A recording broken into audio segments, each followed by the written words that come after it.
Kabar gembira, setelah tanggal 8 Maret 2021 ini, para KPM BPNT yang sebelumnya belum pernah cair bantuannya, nah insya Allah ada harapan untuk bisa cair bantuan pangan non-tunainya.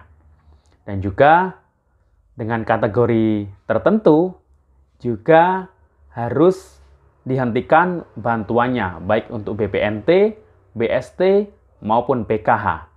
Nah, bagaimana penjelasan selengkapnya? Simak video ini sampai akhir dan kita intro dulu.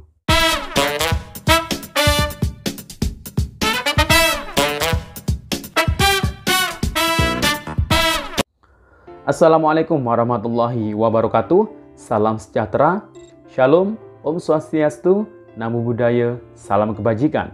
Sobat YouTube, kembali lagi di channel saya, Sukron Channel. Apa kabar sobat YouTube semua? Semoga sobat YouTube semua selalu diberikan kesehatan, selalu diperlancar segala urusan dan usahanya, dan diperbanyak rezekinya. Amin.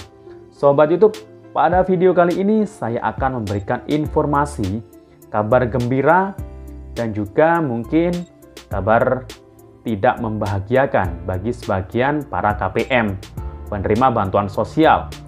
Nah, mengapa?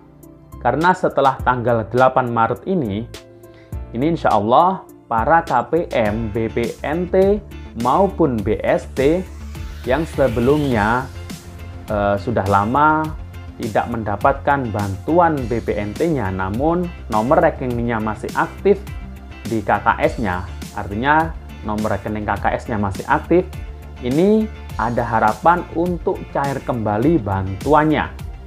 Namun, ada juga sebagian yang harus dihentikan bantuannya, dikarenakan kategori tertentu ya. Nah, apa kategorinya? Simak terus video ini sampai akhir, dan sebelum kita melanjutkan pembahasan pada video kali ini, silakan yang baru bergabung di-subscribe dulu channel ini, dan ditekan tombol loncengnya agar sobat itu semua mendapatkan pemberitahuan video terbaru dari Sukron Channel.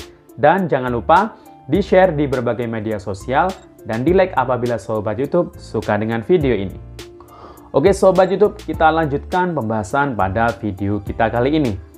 Nah, sebelumnya sudah saya informasikan di video saya sebelumnya bahwa telah turun ya surat dari Menteri Sosial yang ditujukan kepada para bupati, wali kota se-Indonesia, di mana dalam surat tersebut meminta kepada dinas sosial kabupaten kota di seluruh wilayah di Indonesia untuk memfasilitasi para pemerintah desa atau kelurahan dalam perbaikan NIK dan nama yang ada di SIK-NG.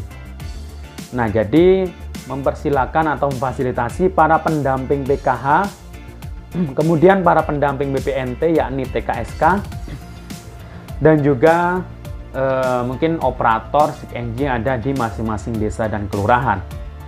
Nah, dari pilar-pilar sosial yang menjadi pendamping dari berbagai bantuan sosial seperti PKH, BPNT maupun BST tersebut itu diminta untuk melakukan perbaikan validasi NIK dan nama di aplikasi SIK-NG.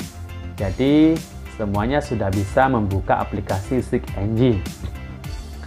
Namun di aplikasi SIK-NG tersebut memang terbatas ya. Di sana hanya bisa dilakukan perbaikan NIK saja. Jadi NIK yang harus dicocokkan atau dipadankan dengan data yang di kependudukan dan catatan sipil. Nah, bagi para pendamping PKH ini hanya bisa memvalidasi NIK-nya hanya terbatas di para KPM PKH saja. Misalnya NIK-nya yang mungkin nomornya berbeda dengan yang di KTP, ini bisa divalidasi,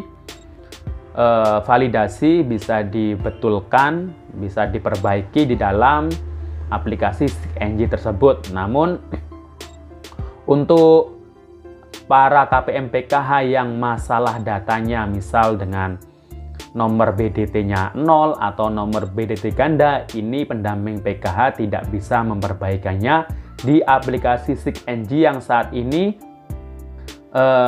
bisa dioperasikan oleh pendamping PKH. Namun, kalau masalah tersebut, apabila nomor BDT-nya 0 atau nomor BDT ganda atau mungkin usulan, itu hanya bisa dikelola oleh operator SIG-NG yang ada di pemerintah desa atau kelurahan. Nah, jadi saat ini masih fokus dalam perbaikan NIK dan nama. Jadi validasi NIK dan nama yang dicocokkan dengan data kependudukan dan catatan sipil. Nah, terakhir, ini deadline-nya ini tanggal 8 Maret ini. Semuanya terakhir mengumpulkan atau perbaikan data NIK tersebut.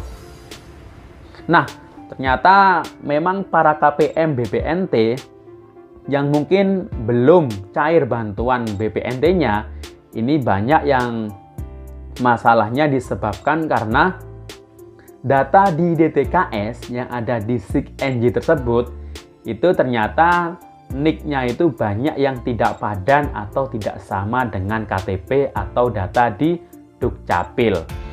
Nah, maka dari itu sampai hari ini, sampai tanggal 8 besok deadline terakhirnya, ini sedang dilakukan perbaikan. Dan apabila berhasil dipadankan NIK-nya, insya Allah setelah tanggal 8, apabila sudah ada kabar pencairan BPNT maupun BST, ini insya Allah ada harapan besar untuk cair kembali bantuan pangan non tunainya. Nah, ini merupakan ini merupakan sebuah usaha dari pemerintah agar penerima bansos ini datanya lebih valid dan tepat sasaran. Jadi semuanya berbasis data NIK yang ada di Dukcapil. Nah, seperti itu.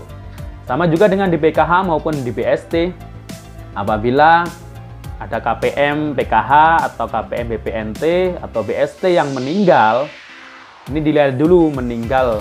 Ini pengurusnya atau anggota rumah tangganya. Kalau pengurusnya, apabila masih ada ahli warisnya di dalam satu kakak, di dalam pengurusnya tersebut, itu nanti kemungkinan pihak Pusdatin di dalam aplikasi SIG-NG tersebut akan menampilkan atau menyediakan menu untuk ganti pengurus.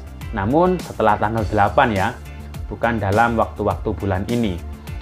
Nah, ini kebetulan di aplikasi SIG-NG belum ada ya menu ganti pengurus tersebut. Jadi bersabar untuk para KPM, penerima bansos, PKH, BPNT maupun BST yang mungkin pengurusnya meninggal. Tapi kalau ART-nya meninggal, anggota rumah tangga misalnya anaknya atau suaminya atau orang tuanya, ini harus dihapus dari aplikasi SIG-NG. Dan apabila tidak ada ahli warisnya, maka nama yang ada di SIG-NG tersebut harus dihapus dari SIG-NG dan tidak bisa mendapatkan bantuan sosial kembali. Begitu juga dengan NIK yang bermasalah di SIG-NG. Bagi nama-namanya yang bermasalah di SIG-NG, misalnya NIK-nya ternyata belum diupdate oleh Dispenduk Capil. Nah, ini para pemutakhir data baik pendamping PK, TKSK, maupun operator SIG-NG itu harus berkoordinasi, konsolidasi dengan pihak Dukcapil untuk mengaktifkan data tersebut. Apalagi yang belum punya KTP, nah ini ya tidak perlu berharap lagi karena sekarang semuanya berbasis NIK KTP elektronik ya. Nah, maka dari itu silakan para penerima bansos dan semua warga masyarakat se-Indonesia harap membuat KTP elektronik bagi yang belum mempunyai KTP, karena semua basis atau dasar pemberian bansos harus sesuai data NIK KTP yang benar. Jadi seperti itu ya informasinya. Kurang lebihnya saya mohon maaf dan sampai jumpa di video saya selanjutnya. Wassalamualaikum warahmatullahi wabarakatuh.